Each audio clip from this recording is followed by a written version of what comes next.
this is where I want to introduce you guys to the Les Linda suicidal drinking game. The rules are simple. Every time something is super sexy for no reason at all, you take a shot. So, bottoms up.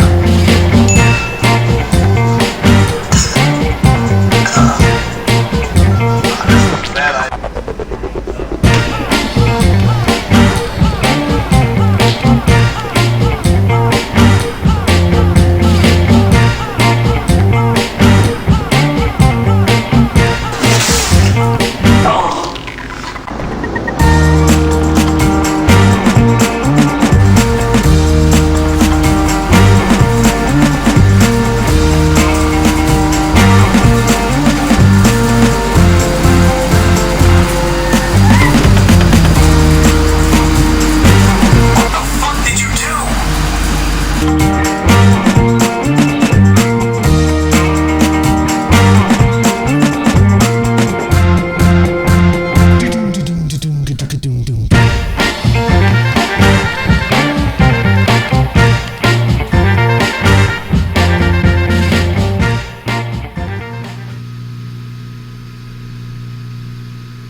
We return to Les Linda's, where the little digitalized, puke-stained digit is in hot pursuit of Din and Jin, Edward's muses. While explaining how she can't seem to expose them to everyone else, we're being shown Randall and Sarah play ball, and Edward and Taffy playing D&D. I guess if you already got the high prime kissing your ass because these three people couldn't write a good story to save their own life, you might as well not work at all. Taffy is, in the meantime, nailing home the beaten housewife syndrome by wearing a shirt that quite literally asks people to hit her in the stomach. I guess Miles just left a hole that needed to be filled. A poor choice of words when coming to Les Linda's, I know. We then move on to see Miles working out in the hopes to be able to be a rival to Minos. Let's just stop here for a minute and talk about something completely different. I keep bringing up Fox, and frankly, I may have worded it poorly and people seem to think I'm blaming him for all the shit that's going on in the comic. I don't. To me, Fox feels like a dude who's jumped into a sinking ship and is trying to throw out water with the help of a fork. The reason why I brought him up is also because Edward is the most obvious self-insertion of the three writers. So now, let's talk about the second self-insertion, Soul Cat.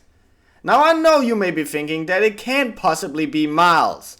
I mean, Miles is a total shitbag with no redeeming qualities, who has the mind of a 5-year-old when it comes to women, and is about as appealing as a movie marathon of Twilight.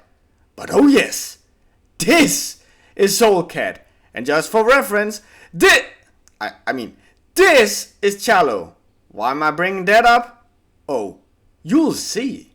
Would it really be so hard to come up with a story that you are not a part of? I mean, I can't seriously come up with one good reason for you to be in this comic. We move on to Din and Jin, who's gotten out of their festival clothes. This is obviously because someone didn't like the design of their dresses before, seeing now they are wearing clothes more closely resembling a cocktail dress. They are talking about how their main goal is to bring Edward and Mora together, but not before Din mentions how she actively tries to show as much cleavage as possible, for absolutely no reason. They then talk about writing Sarah, who so gracefully has gotten one of the few sound effects of the comic, to point out how much her boobs jump around as she walks into Edward's room. This is obviously just so either Din and Jin can say they want to write Sarah any day. The reason why I say that is because why would they need a lift from Sarah when we have quite literally seen them fly? And even if that was just a mistake and they can't fly, why don't they just walk? Edward and Taffy are playing D&D and they introduce it to Sarah. This is just so she can be even more obnoxious later on, Like, for example, Rachel asks Sarah to trade with her in raking in leaves, and Sarah talks a bunch about D&D stuff that confuses the heck out of Rachel, and thus she threatens to throw Edward into a well. If we dissect this page a little, how come there are so many leaves out there when it's clearly summer? And what's Rachel so pissed about? I mean, Sarah has finally gotten herself a hobby. But yeah, how dare she enjoy herself? Also, in case you haven't noticed it, there's a ton of more shots to be taken this time around. We move on to Randall doing the only thing he's been doing in this comic so far, which is to sing Mora high praises. He goes on to say how the whole farm is happy and alive again, that it's the perfect home and a model business. My job is so easy when this comic makes the jokes for me. Let's start with the perfect home. No. How can it be when you work where you live? Furthermore, you have a newly broken up couple living together. Shit, you even have a former couple living together where one of them is clearly still aiming for Mora and a third guy is super touchy-feely with her as well. This is like a fucking train wreck just waiting to happen. And the model business? Shall we just take it from the top? Illegal workers, only 2 people getting paid, no vacation, working weekends, abusive work environment, and your boss is a total cow. And the spawn of Satan. Anyway, after getting a shot down Mora's cleavage, Randall asks to see Mora's dead mother, Diana. That's when we are supposed to have this sad, sappy moment where they talk about how miserable Diana was before she died, and we are told that Randall was probably the only person there for her in the hour of need. Yet a fucking again establishing how huge a cunt Mora is. But hey, this is a touching scene.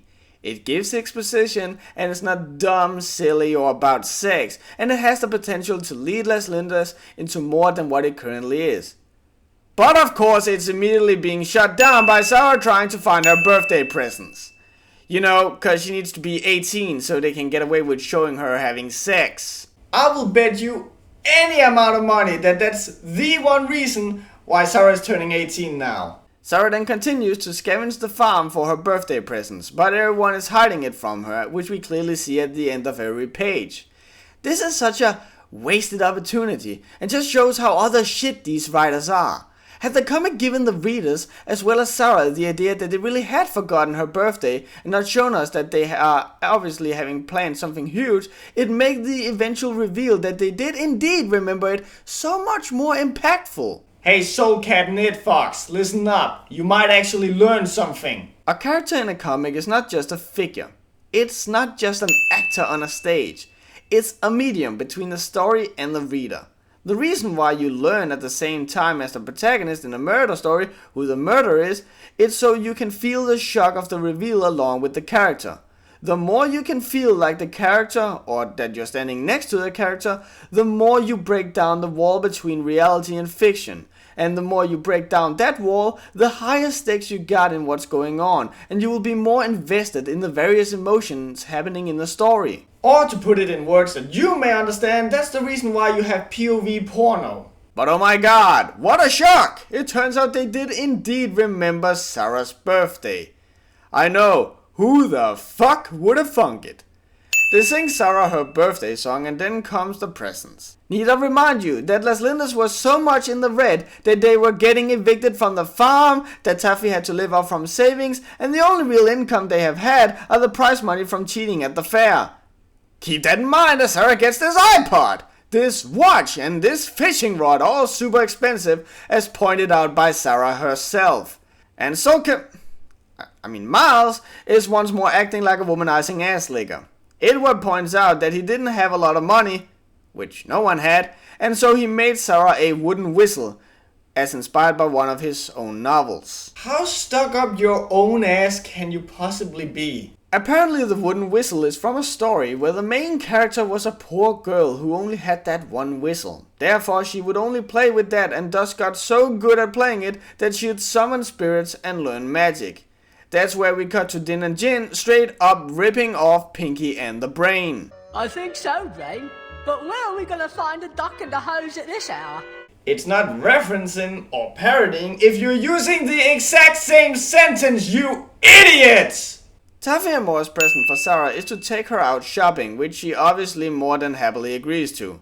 Even Rachel tags along. Need I remind you that the crux of drama at the beginning of the farm festival was that Rachel didn't want them to be out in the open, and now they are, without any quarrels, going to a place where there will easily be more people than at the festival. Guys, consistency, it's really not that hard. You go back, you reread your shit, and then you write on. You don't just write whatever the fuck you want, jerk yourself off, and ban people from your forums who points this shit out. There are some inconsistencies in your story. Like every fucking thing that you said. And so they go shopping, and hilarity ensues. Hilarity. Once more, let me pull the handbrakes, because it seems like it can ruin the entire comic by doing so. Randall is on several occasions hinted at as being gay, giving him obvious female stereotypical traits like loving to shop and using the same shampoo as Taffy. There'll be more later on, but I just want you to keep that in mind. Anyway, because these pages seem to take little to no work to do, Cello has taken the time to create them a logo. Very nice. Anyway, we move on to Rachel and Sarah playing with a Wii, getting what seems like the entire store to come and cheer them on. But Rachel clearly didn't want them to be noticed, obviously because someone is out to get Sarah, which I might add will not be touched upon ever again because the writers were too busy coming up with dumb shit like this. Now, I know what you're thinking. When will this shit pile steamroll forward and destroy more literature as we know it? Beats the shit out of me. Let's look at them shop some more. They now want to buy Sarah some clothes. Taffy, Rachel and Mora takes turns in dressing Rachel up, ignoring the fact that she wants to pick her own clothes. That's when Mora drops this lovely line. She's 18. She's gotta start advertising while she still has the goods. Bitch, now that you're 18, you better start using that cooch to earn me some moolah. What kind of fucking example is that? Sarah gets enough and yells at the freak that she'll pick her own clothes, and then runs off without finding any clothes whatsoever. I guess we very well can't have her abandon her slut outfit just yet, now can we? But I guess I can sort of get behind Sarah's wishes of wanting to be her own person and not be constantly controlled by Rachel. It's a good wish, but coming from a girl who seems to be in dire need of a napkin and a biker helmet, it's not a good idea. As proven by her wanting to now get a boyfriend, and she's getting the idea while looking at Miles. If you're thinking I should get a boyfriend, and Miles is even remotely close to be in your field of view, you need to go and find whatever strong cleaning chemicals you can find, and then pour them directly onto your brain. Anyway, Sarah cashes in her birthday present she got from Miles, which is to go on a date with him. And they go out for sushi and... Why is there a Hinomaru in the background? Why is there an obvious Japanese flag hanging there? Didn't we establish earlier that this is not Earth? You could have put in anything, but you chose to put in a flag that would hint that this was the real world, which you earlier proved that it wasn't. How is it even fucking possible to have so little consistency? I mean, you'd have to actually try. Any fucking way. Miles knows that something is up, and who can blame him when no one in their right mind would date a creep like this shit stain? Sarah complains that Rachel is treating her like she's 8 years old. No fucking wonder when you act like you're 8 years old. So Miles goes from being this super smug asshole who even calls Sarah out on being a dumb ditzy brat to a much more sincere and almost sad and pathetic Miles. He gives Sarah some dumb advice that really doesn't need all of this just to say, do what you have to do, just don't be a dick while doing it. Oh, and yes, this is Miles saying this. He then goes on to say, if you want to try again later, we'll do this date right. But I can't just use you like this knowing you're unhappy. Even though I'd really like a girlfriend right now. Am lonely, so that's why I need a girlfriend. So Sarah thanks Miles for his guidance and asks that he takes care of Rachel while she figures this whole thing out. This is so obvious foreshadowing that I won't say what it is foreshadowing, seeing you guys aren't idiots. You know where this is going. Especially when Miles says he won't be interested in taking care of her unless she puts out, and Sarah says she does. They part ways and Miles talks to himself, saying how that felt nice and that might be a reason to stay at the farm, though booty is still high up on the list, which he claims is Rachel's main feature. Let's just forget her protective nature, her sporty look, her athletic build, her maturity, her number crunching, or most importantly, her complete and utter hate for Satan's little helper Mora. Sarah tracks down Randall, who waited out in front of the dressing room, and asks him to help her find an outfit. And she actually manages to find an outfit that doesn't suck. Rachel flips her tits over the fact that Randall was in there with Sarah, probably because she worded it like this: Papi helped me pick them out. Rand's a wizard when you get him in the dressing room with you.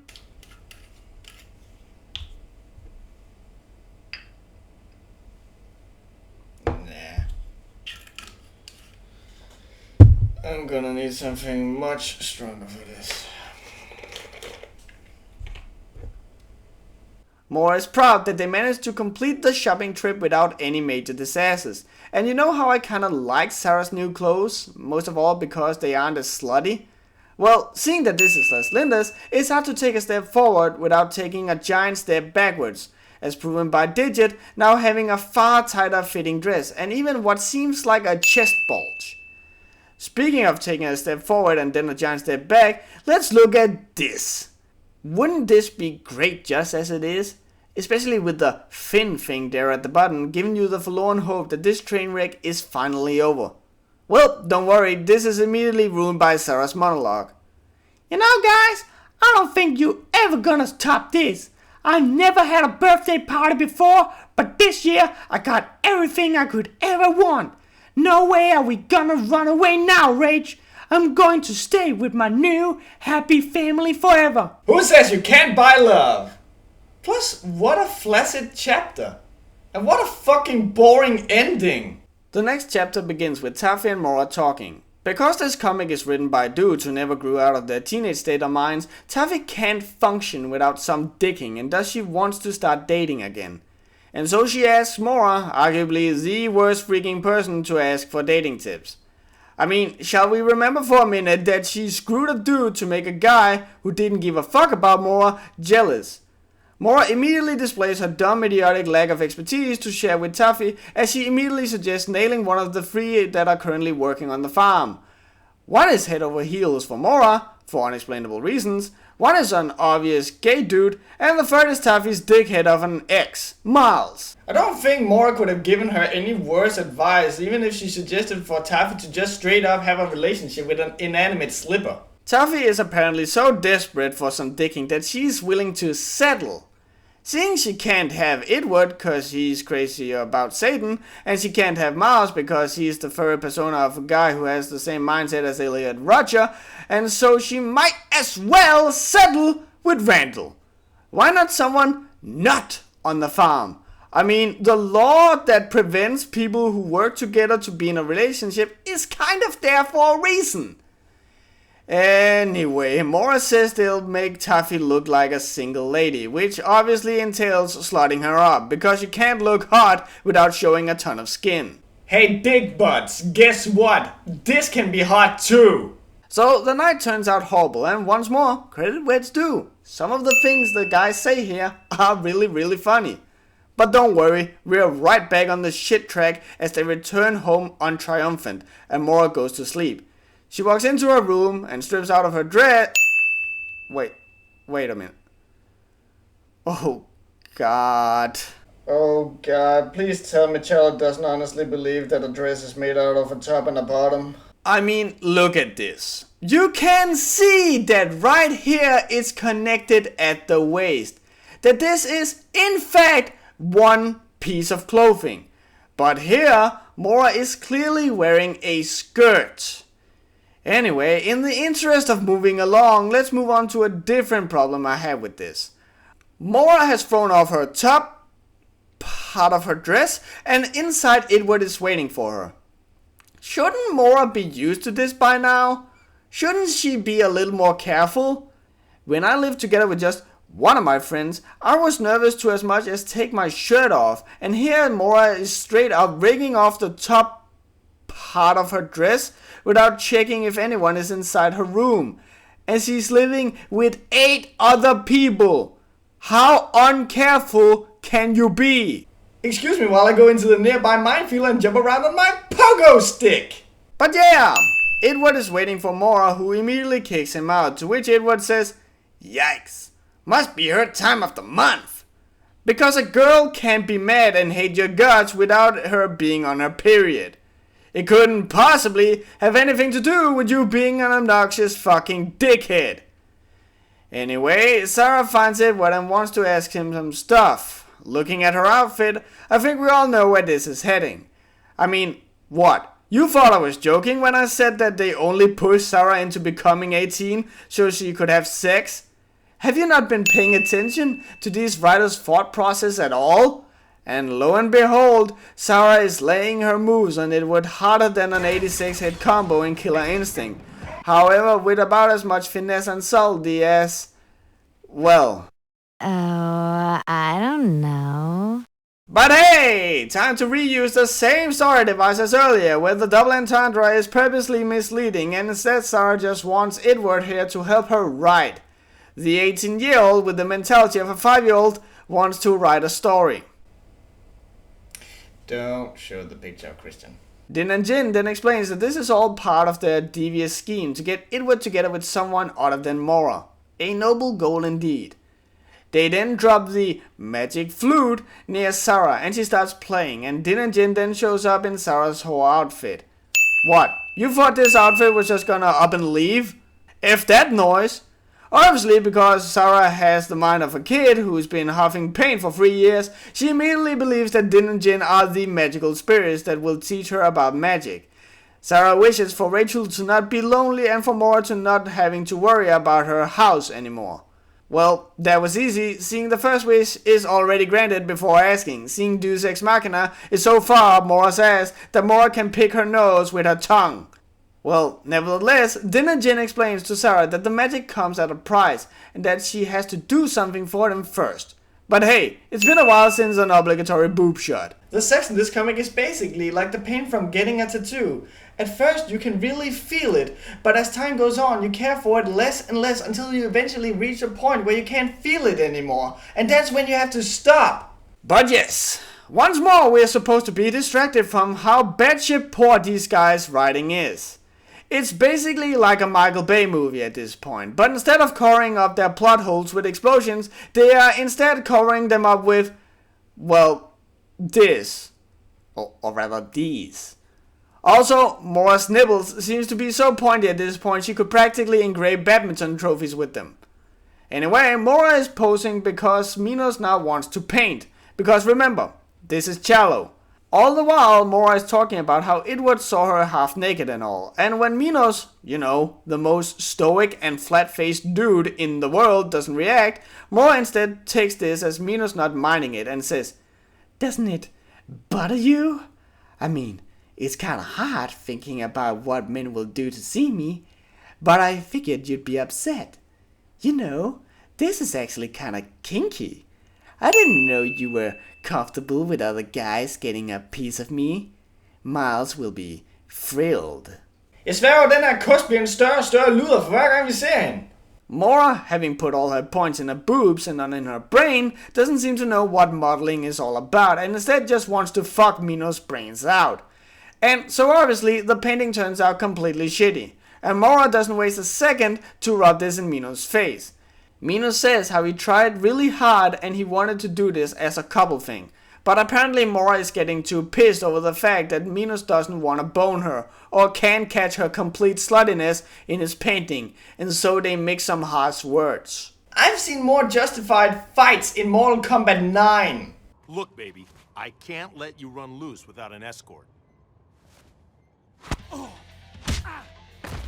don't need an escort, and I'm sure as hell not your baby. Round 1. Fight! So Randall notices that Taffy is all bummed out from clubbing all night, and so he offers to make dinner in her stead. He then exclaims that he'll make some sausage and spaghetti. You know how it's made. You cook spaghetti, you add ketchup, and then chop up some sausages. You mix them up, and you're good. When the fuck would you need spices? Anyway, this is obviously just so we can have this quote-unquote funny scene where people get super thirsty due to Randall's food. It doesn't lead to anything, but hey, it's not like this comic has actual plot to focus on.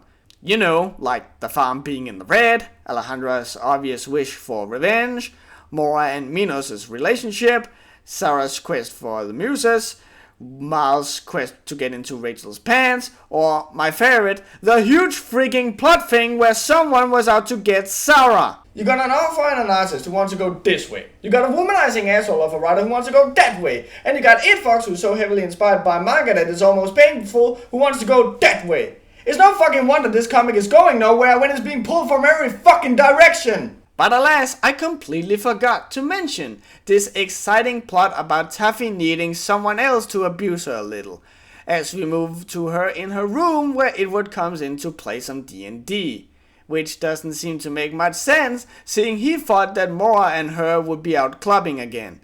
And how can Taffy not feel Din sitting on her head?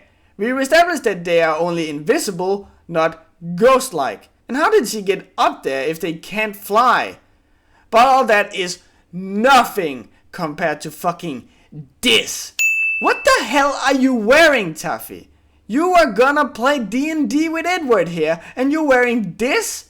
I think you forgot the headband that says desperate for some dicking.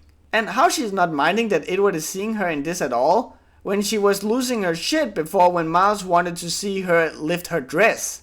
Anyway, Taffy asks Edward if he'd ever fantasized about any other girl besides Mora and wants to know what has happened between Edward and Mora. And Edward says that he'll tell Taffy this one time. Oh god, this cannot not suck.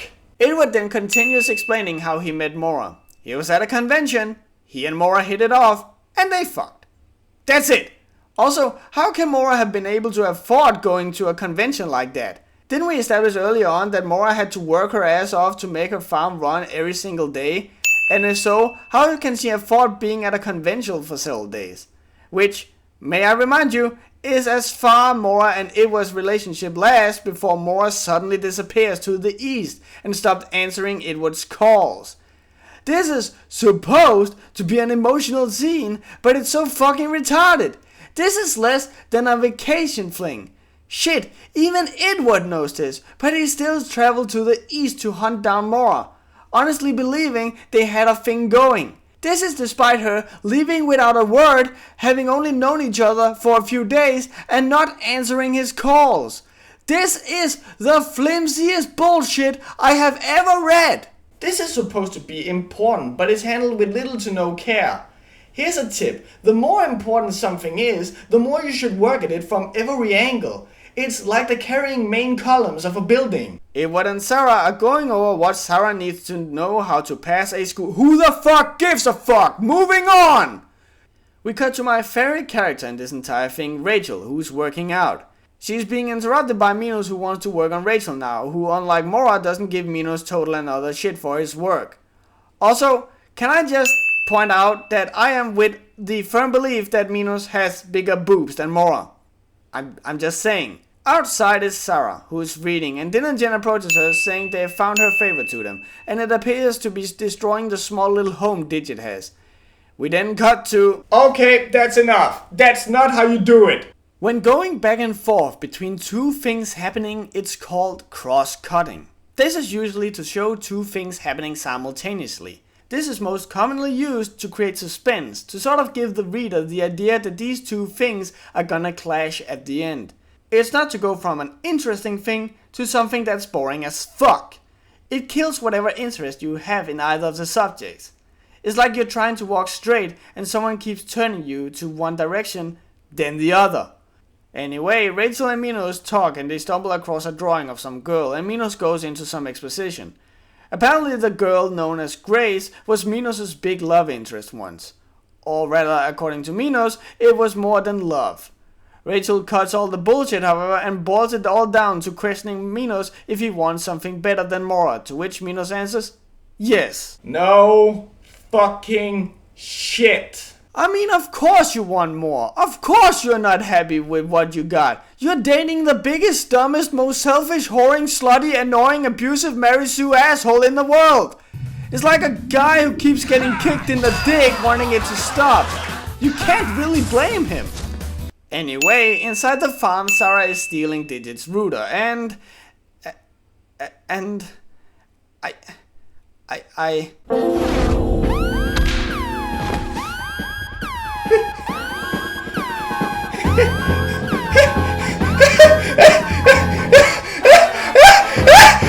No,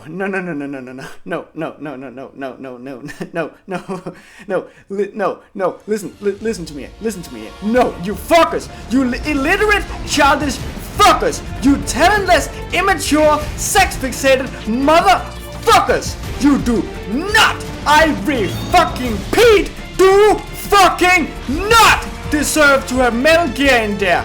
I wouldn't even use Metal Gear to compare how utterly fucking horrendous your writing is.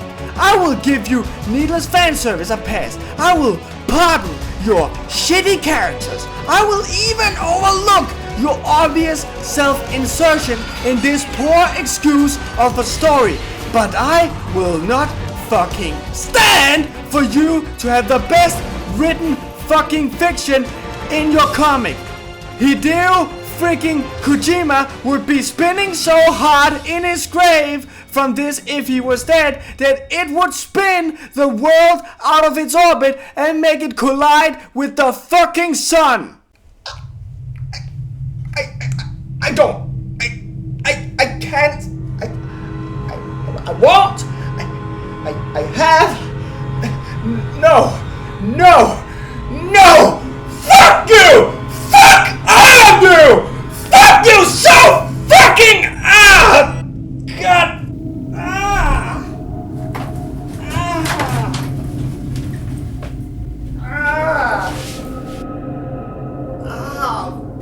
What the fuck was that? That was a breakthrough.